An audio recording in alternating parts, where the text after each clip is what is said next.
হিসাব বিজ্ঞানে আমরা আজকে চতুর্থ অধ্যায় একটা টপিক নিয়ে আলোচনা করতে যাচ্ছি। চতুর্থ অধ্যায়ে যে বিষয়টা নিয়ে আলোচনা করতে যাচ্ছি সেটা হচ্ছে মুনাফা জাতীয় আয় এবং মুনাফা জাতীয় প্রাপ্তি।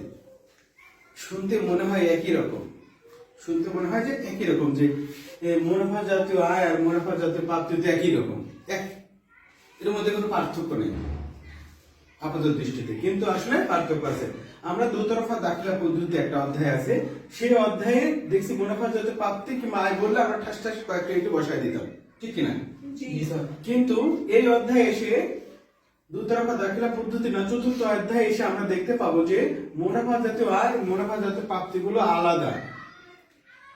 এইটি বোঝার জন্য যা শুধু যদি আমরা এই দুইটা কথা মনে রাখি, এই 1 নম্বর এই 2 নম্বর কথা মনে রাখি, তাহলে আমরা এই অধ্যায়ের এই টপিকসটা ক্লিয়ার হব এবং পরীক্ষার হলে মার্ক এই অধ্যায় থেকে যদি আসে তাহলে এই জায়গা থেকে আমরা 4 নাম্বার পাবো। আজকের কথা যদি আমরা মনোযোগ সহকারে শুনি তাহলে বেটার হবে। কি আমরা বলেছি মুনাফা জাতীয় আয়। মুনাফা জাতীয় আয় বলতে কি বোঝায়? ধরে নিলাম আমরা 23 সালের অঙ্ক করতেছি, 23 সাল।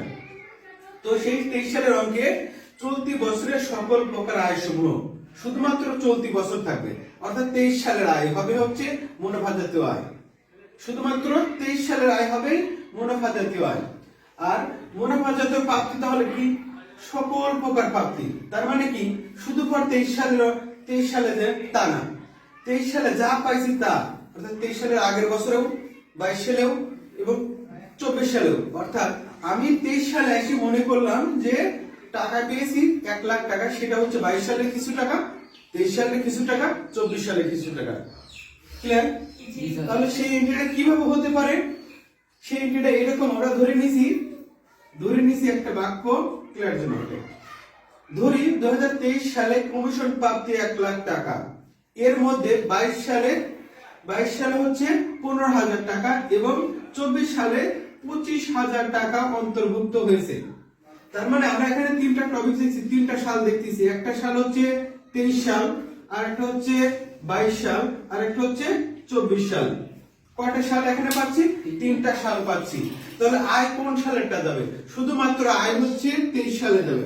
দেখেন শুধু 23 সালের জন্য কত টাকা, তাহলে 22 আর 23 দুটো যোগ করে 23 সাল থেকে আমরা মাইনাস করে দেব। 22 সালে কত ছিল? 15,000 টাকা। 23 সালে কত ছিল? 25,000 টাকা। যেহেতু এই দুটা যোগ করলাম আমরা, যোগ করার পরে পরিবর্তিত হলো কত? 40,000 টাকা।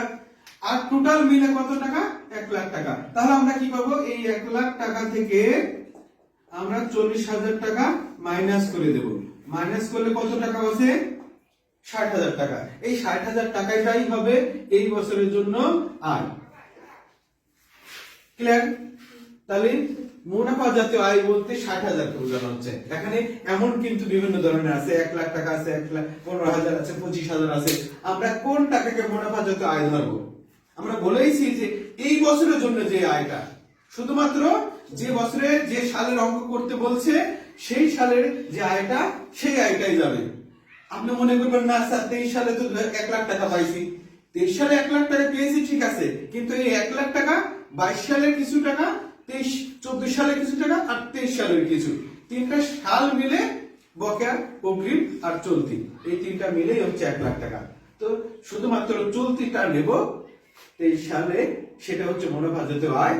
আর মুনাফা জাতীয় প্রাপ্তি কত হবে? টোটাল টাকা। মুনাফা জাতীয় প্রাপ্তি কত টাকা? টোটাল টাকা 1 লাখ টাকা, সেটাই হচ্ছে মুনাফা জাতীয় প্রাপ্তি। বুঝতে পারছি আশা করি। ক্লিয়ার? এটাই আসলে যে শুধুমাত্র সকল প্রকার প্রাপ্তি হবে হচ্ছে এই 23 সালে টোটাল প্রাপ্তিটাই হচ্ছে 1 লাখ টাকা। আপনি আবার মনে করেন না 1,15,000 25,000 যোগ করে দিলাম, কত হলো? 1,40,000। এটা কিন্তু আবার মনে করেন না, এটা মনে করলে কি হয়ে যাবে? ভুল হয়ে যাবে। কারণ আমরা এই তিনটা একত্রেই দেওয়া আছে, আসলে আলাদা আলাদা করে যদিও বলা আছে, একত্রে দেওয়া আছে। সাপোজ আমি আরেকটু ক্লিয়ার করে দেব, বলে দিতে পারি। মনে করেন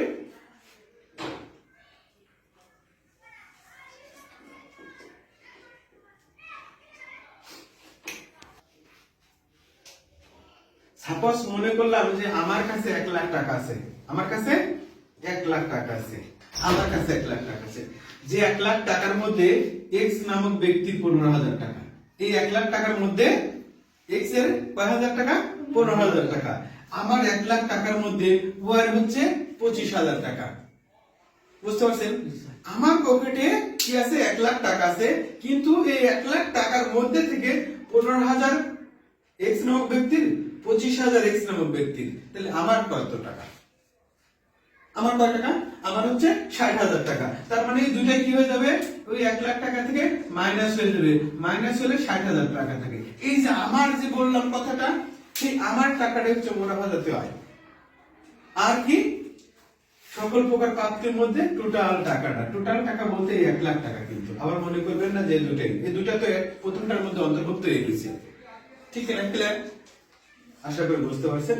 এরপরে যদি কেউ বুঝা অসুবিধা হয় তাহলে আমাকে জানাবেন, আমি আপনাকে বোঝানোর চেষ্টা করব ইনশাআল্লাহ।